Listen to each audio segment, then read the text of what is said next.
नमस्कार दोस्तों, मैं हूं निखिल और आप देख रहे हैं बस्टवे टेक। गाइस, आज इस वीडियो में हम बात करेंगे एजुकेशन पॉलिसी के बारे में। जी हाँ दोस्तों, भारत सरकार ने जो नई एजुकेशन पॉलिसी लागू की है हमारे देश में, उसके बारे में हम सभी को जानना बहुत जरूरी है, क्योंकि कहीं ना कहीं हमारी लाइफ पर इसका इम्पैक्ट पड़ने वाला है।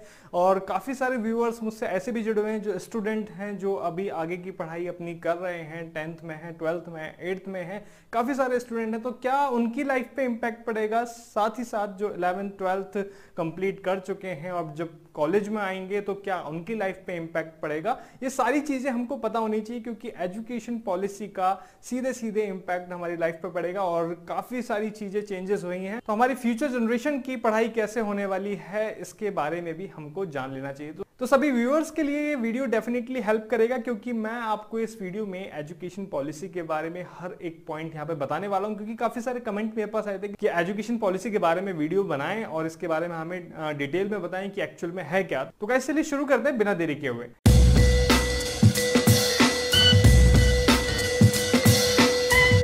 गाइस, देश में लगभग 34 साल बाद इस नई एजुकेशन पॉलिसी की घोषणा की गई है। इस नीति में देश में स्कूली शिक्षा का फॉर्मेट कंप्लीटली बदल जाएगा और खेल कूद यानी कि स्पोर्ट्स और तकनीकी विषयों को यहां पर प्रेफरेंस मिलेगी। इसी के साथ साथ यहां पर एक और बड़ा बदलाव हुआ है, जिसमें मानव संसाधन विकास मंत्रालय यानी कि ह्यूमन रिसोर्स डेवलपमेंट मिनिस्ट्री का नाम बदलकर अब यहां पे एजुकेशन मिनिस्ट्री हो जाएगा। इंडिया में अब तक स्कूली शिक्षा की बात करें तो अब तक जो फॉर्मेट होता था, जिस पर हमने पढ़ाई किया या फिर आप में से काफी लोग कर रहे हैं या फिर कर चुके हैं, वो 10+2 फॉर्मेट होता था। लेकिन अब इस फॉर्मेट को बदलकर 5+3+3+4 फॉर्मेट कर दिया गया है। यानी कि इसके तहत स्कूल में पहले 5 वर्षों की पढ़ाई को फाउंडेशन स्टेज माना जाएगा। इसका अर्थ यह हुआ कि इस दौरान बच्चों की यानी कि स्टूडेंट की जो फाउंडेशन है, जो नींव है, उसको मजबूत किया जाएगा। इसका जितना भी सिलेबस है, करिकुलम है, वो एनसीईआरटी ही तैयार करेगा। इस नए फॉर्मेट में प्री प्राइमरी के 3 साल और पहली और दूसरी क्लास के 1-1 साल शामिल होंगे। इसके तहत बच्चों को खेल कूद और अलग अलग एक्टिविटीज के जरिए पढ़ाई कराई जाएगी। इन 5 सालों के बाद अगले 3 सालों की अगर हम बात करें तो 3 साल यानी कि तीसरी क्लास से लेके 5वीं क्लास तक की पढ़ाई के दौरान स्टूडेंट को भविष्य के लिए तैयार किया जाएगा, यानी कि फ्यूचर के लिए उनको प्रोजेक्ट किया जाएगा। इसके तहत स्टूडेंट्स का जो इंट्रोडक्शन है वो साइंस से, मैथमेटिक्स से, आर्ट्स से, सोशल साइंस से और ह्यूमैनिटीज जैसे सब्जेक्ट से कराया जाएगा। और इससे अगले जो 3 साल हैं यानी कि 6th 7th 8th, इसे मिडिल स्टेज माना जाएगा। इसमें स्टूडेंट्स को एक पर्टिकुलर सिलेबस के अकॉर्डिंगली पढ़ाया जाएगा। इसके बाद आती है 4 यानी कि 9, 10, 11, 12। ये स्टूडेंट्स के लिए आखिरी स्टेज होगी। इस स्टेज में स्टूडेंट्स में किसी सब्जेक्ट्स के प्रति गहरी समझ पैदा की जाएगी, उनकी मेंटल पावर को, उनकी मेंटल कैपेसिटी को बढ़ाया जाएगा, उन्हें लाइफ में बड़े टारगेट डिसाइड करने के लिए प्रेरित किया जाएगा कि उन्हें अब लाइफ में आगे क्या करना है। यहां पर सबसे इंपॉर्टेंट बात यह है कि अब स्कूलों में पहला जैसा माहौल नहीं रहेगा, यानी कि स्ट्रीम सिस्टम आपको नहीं मिलेगा। अगर आर्ट्स का कोई स्टूडेंट फिजिक्स की पढ़ाई करना चाहता है तो वो ऐसा कर पाएगा। अगर अकाउंट्स का कोई स्टूडेंट हिस्ट्री पढ़ना चाहता है तो वो भी ऐसा कर पाएगा। और ये भी पॉसिबल है कि इसके लिए एक ऐसा पूल कोर्स बनाए कि स्टूडेंट अपने अकॉर्डिंगली सब्जेक्ट चुन पाएंगे और फिर उनके अकॉर्डिंगली पढ़ाई कर पाएंगे। दूसरी इंपॉर्टेंट बात यह है कि 5th क्लास तक की पढ़ाई अब आपकी मातृभाषा या फिर स्थानीय भाषा या फिर राष्ट्रभाषा में ही होगी, यानी कि इंग्लिश में पढ़ाई करना अब आपके लिए जरूरी नहीं होगा। अब ये डिपेंडेंसी नहीं रहेगी कि आप इंग्लिश मीडियम से हैं या फिर हिंदी मीडियम से हैं। यहाँ पर अब आपकी मातृभाषा या फिर स्थानीय भाषा को प्रेफरेंस मिलेगी।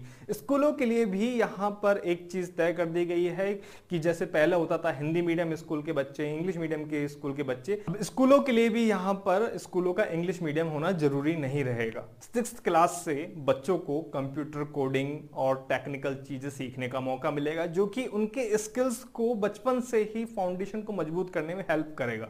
और मैं समझता हूं कि ये बहुत ही अच्छा कदम है। यहाँ पर इससे इंडिया के स्टूडेंट्स भी जापान एंड चाइना जैसे तर्ज पर छोटी उम्र में ही सॉफ्टवेयर और मोबाइल फोन एप्लीकेशंस बनाने की जो टेक्निक है, जो टेक्नोलॉजी है, नई नई टेक्नोलॉजी, उनके बारे में 6th क्लास से ही सीख सकेंगे। 6ठी कक्षा से स्टूडेंट्स को इंटर्नशिप का मौका भी मिलेगा। अगर किसी स्टूडेंट को किसी पर्टिकुलर विषय में यानी कि सब्जेक्ट में रुचि है और वो उसकी प्रैक्टिकल नॉलेज लेना चाहता है तो वो उस विषय से यानी कि सब्जेक्ट से जुड़ी हुई इंटर्नशिप कर सकता है, यानी कि 6th क्लास से उसको मौका मिलने वाला है। फॉर एग्जाम्पल, अगर किसी बच्चे को पेंटिंग पसंद है तो वो किसी पेंटर के पास जाके इंटर्नशिप कर सकता है। अगर किसी को अकाउंट्स में इंटरेस्ट है तो वो अकाउंट्स के पास जाके या फिर किसी सीए के पास जाके इंटर्नशिप के बारे में यानी कि बेसिक फाउंडेशन नॉलेज वो सीख सकता है। इस एजुकेशन पॉलिसी का अनदर जो इंपॉर्टेंट फैसला है वो ये कि अब ईयरली के बजाय अब सेमेस्टर एग्जाम होंगे, यानी कि अब साल में स्टूडेंट्स को 2 बार एग्जाम देने पड़ेंगे और इन दोनों सेमेस्टर्स के नंबर्स को जोड़कर आपकी फाइनल मार्कशीट तैयार होगी। इसका मतलब ये हुआ कि अब आपको पूरे साल पढ़ाई करनी होगी, साल में 2 बार एग्जाम तो देने ही होंगे। अब तक ये होता था कि साल में 1 बार एग्जाम होते हैं और जो काफी सारे स्टूडेंट्स हैं वो सिर्फ एग्जाम से 1 महीना पहले ही तैयारी शुरू करते हैं और काफी स्टूडेंट तो ऐसे हैं एग्जाम से 1 रात पहले स्टडी शुरू करते हैं। अब उनके लिए ये जरूरी हो जाएगा कि साल में 2 बार एग्जाम है तो उनको 2 बार तो पढ़ाई करनी ही होगी। तो इसकी वजह से कंटिन्यूटी आपके लाइफ में आएगी, यानी कि आप स्टडी से टच में रहेंगे साल भर। इसके अलावा अगर बोर्ड्स की बात करें तो जो बोर्ड एग्जाम्स हैं उनको अब आसान बनाया जाएगा और इन एग्जाम्स में स्टूडेंट की कैपेबिलिटी पर अब ज्यादा ध्यान दिया जाएगा। ट्यूशन और कोचिंग क्लास के जो जरिए जो अब रट्टा लगवाने वाली जो आदत थी उनको खत्म किया जाएगा। बोर्ड एग्जाम्स देने वाले स्टूडेंट को अब उनकी पसंद की भाषा में एग्जाम देने की छूट होगी, यानी कि एग्जाम से पहले आपको ऑप्शन मिलेंगे, आप इंग्लिश में देना चाहते हैं, हिंदी में देना चाहते हैं या फिर किसी और लैंग्वेज में देना चाहते हैं, तो ये आपको छूट यहां पर मिल रही है जो कि काफी फायदेमंद आपके लिए होगी। रिपोर्ट कार्ड्स की बात करें तो रिपोर्ट कार्ड्स अब पहले की तरह तैयार नहीं होंगे। किसी भी स्टूडेंट को फाइनल मार्क्स देते समय उसके व्यवहार, एक्स्ट्रा करिकुलर एक्टिविटीज में उसका जो परफॉर्मेंस है और स्टूडेंट की मेंटल एबिलिटी को ध्यान में रखा जाएगा। इसके अलावा रिपोर्ट कार्ड को 360 डिग्री असेसमेंट के आधार पर तैयार किया जाएगा। इसमें स्टूडेंट खुद को भी अंक देंगे, यानी कि खुद को भी मार्क्स देंगे, जो सब्जेक्ट पढ़ाने वाला टीचर है वो भी स्टूडेंट को मार्क्स देगा और जो स्टूडेंट के कलीग्स हैं वो भी उसको मार्क्स देंगे और फिर उसके बाद यहां पर उनका रिपोर्ट कार्ड तैयार होगा। बात आती है 12th के बाद की पढ़ाई की। जब आप कॉलेज में जाते हैं तो कॉलेज में पढ़ाई करने वाले स्टूडेंट्स के लिए यहां पर जो ये नई एजुकेशन पॉलिसी है इसमें काफी सारे बदलाव किए गए हैं। अब स्टूडेंट को कॉलेज में एडमिशन के लिए एक कॉमन एप्टीट्यूड टेस्ट देना होगा। इसका मतलब यह है कि अगर 12th क्लास में किसी वजह से आपके नंबर्स अच्छे नहीं आ पाए हैं और आपके नंबर्स अच्छे ना आने की वजह से कट ऑफ के आधार पर आपको किसी कॉलेज में एडमिशन नहीं मिल पा रहा है, तो यहां पर एडमिशन से पहले एक कॉमन एप्टीट्यूड टेस्ट होगा जिसे आप दे सकते हैं और अगर आप इस टेस्ट में अच्छा प्रदर्शन करते हैं तो आपके 12th के मार्क्स इस कॉमन एप्टीट्यूड टेस्ट से जोड़ दिए जाएंगे और फिर उसके आधार पर आपको किसी भी कॉलेज में एडमिशन मिल जाएगा। एक और जो बहुत ही अच्छी चीज है इस न्यू एजुकेशन पॉलिसी की वो ये कि ग्रेजुएशन की पढ़ाई को अब 3 से 4 साल का कोर्स यहाँ पे किया जा रहा है, यानी कि 3 से 4 साल के कोर्स के ड्यूरेशन में अब ग्रेजुएशन की पढ़ाई को बांटा जा रहा है। पहले अगर आप किसी कॉलेज में पढ़ाई बीच में ही छोड़ देते थे तो आपको ग्रेजुएशन की डिग्री नहीं मिलती थी, इनफैक्ट आपको कोई सी भी डिग्री नहीं मिलती थी। लेकिन अब इस न्यू पॉलिसी के लागू होने के बाद 1 साल के बाद अगर आप कॉलेज ड्रॉप आउट करते हैं तो आपको एक सर्टिफिकेट प्रोग्राम दे दिया जाएगा, सर्टिफिकेट कोर्स का प्रोग्राम दे दिया जाएगा। इसी तरह अगर आप 2 साल पढ़ाई करके बीच में छोड़ देते हैं तो आपको डिप्लोमा दे दिया जाएगा। अगर आप 3 साल पूरी पढ़ाई करते हैं तो आपको बैचलर डिग्री मिल जाएगी। अगर आप 4 साल पूरे आप कंप्लीट करते हैं तो आपको रिसर्च सर्टिफिकेट के साथ बैचलर डिग्री यहां पर दी जाएगी। इससे उन स्टूडेंट्स को फायदा होगा जो कॉलेज के दौरान किसी प्रोजेक्ट पर काम कर चुके हैं। 4 साल के इस कोर्स में स्कूल के स्टूडेंट्स की तरह कॉलेज के स्टूडेंट भी अलग अलग सब्जेक्ट्स की पढ़ाई एक साथ कर पाएंगे। इस सिस्टम को इस न्यू एजुकेशन पॉलिसी में मल्टी एंट्री और मल्टी एग्जिट वाली व्यवस्था कहा गया है, यानी स्टूडेंट अब जिस विषय की पढ़ाई करना चाहेंगे तो वो ऐसा कर सकते हैं और जब वो ये पढ़ाई छोड़ना चाहेंगे तो ये काम भी आसानी से हो जाएगा। साथ ही साथ सपोज मैं कोई 3 साल का कोर्स कर रहा हूं या फिर 4 साल का बैचलर डिग्री प्रोग्राम कर रहा हूं, किसी भी वजह से इकोनॉमिक कंडीशन की वजह से मुझे बीच में ही पढ़ाई छोड़नी पड़ी 2 साल बाद, तो एटलीस्ट मुझे डिप्लोमा सर्टिफिकेट तो मिल ही जाएगा और उसके जरिए मैं आगे किसी जॉब में अप्लाई कर सकता हूं। तो ये एक पॉजिटिव पॉइंट मैं समझता हूं इस न्यू एजुकेशन पॉलिसी का। इसके अलावा यहां पर एक एकेडमिक बैंक ऑफ क्रेडिट बनाया जाएगा जिसके तहत अगर आप 1 से ज्यादा कोर्स एक साथ करना चाहते हैं तो आप ऐसा कर पाएंगे। जिस कोर्स को आप जहां तक कंप्लीट करेंगे उसके जो मार्क्स हैं इस क्रेडिट बैंक में जमा हो जाएंगे। फिर जब आप फाइनल डिग्री के लिए कोई कोर्स करेंगे तो इन क्रेडिट मार्क्स को उसमें जोड़ दिया जाएगा। ये पूरा जो सिस्टम है पूरी तरीके से डिजिटल और ऑनलाइन होगा, जिसमें आपके नंबरों से छेड़छाड़ नहीं होगी। एक इंपॉर्टेंट बात यह भी है, अब स्कूलों में और जो हायर इंस्टीट्यूशंस हैं उनमें अब संस्कृत को भी बढ़ावा दिया जाएगा। संस्कृत के विश्वविद्यालयों में अलग अलग विषयों की पढ़ाई संस्कृत में कराई जाएगी।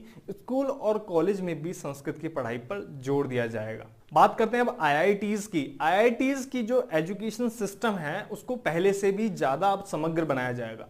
अब इन हायर इंस्टीट्यूशन संस्थाओं में आर्ट्स और ह्यूमैनिटीज के भी सब्जेक्ट्स को पढ़ाया जाएगा। इससे क्या होगा, जो विज्ञान के छात्र हैं यानी कि टेक्नोलॉजी के जो छात्र हैं वो आर्ट्स और ह्यूमैनिटीज के फील्ड में भी अपने स्किल्स का बेहतर प्रयोग कर पाएंगे और अपने स्किल्स को और बेहतर बना पाएंगे। कुल मिलाकर अब देश की जो शिक्षा व्यवस्था है वो ऐसी होगी कि स्टूडेंट व्यवहारिक ज्ञान हासिल करने के साथ साथ देश के लिए बड़े बड़े आविष्कार भी कर पाएंगे। संगीत, कला और साहित्य की बात करें तो ये देश के अब हर कॉलेज में पढ़ाया जाएगा। स्कूल और कॉलेज की फीस को नए नियम से निर्धारित किया जाएगा। इसके बाद स्कूल और कॉलेज एक निश्चित फीस से ज्यादा नहीं ले पाएंगे। केंद्र सरकार की ओर से बनाए गए नेशनल हायर एजुकेशन बिल को फिलहाल कैबिनेट ने मंजूरी दे दी है और अब इसे संसद में पेश किया जाएगा और इसके बाद ये कानून की शक्ल ले लेगा।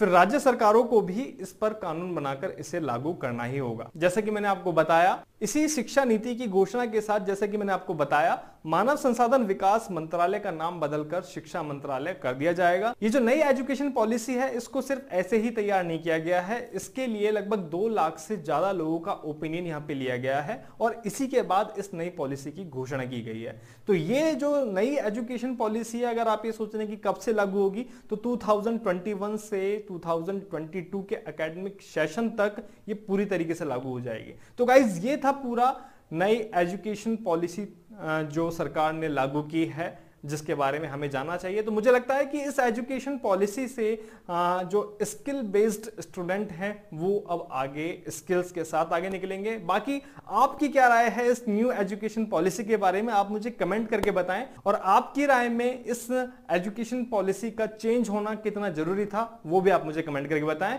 मिलते हैं हम अपने नए वीडियो में, नेक्स्ट वीडियो में कुछ नई जानकारी के साथ। तब तक के लिए बने रहिए हमारे साथ। धन्यवाद।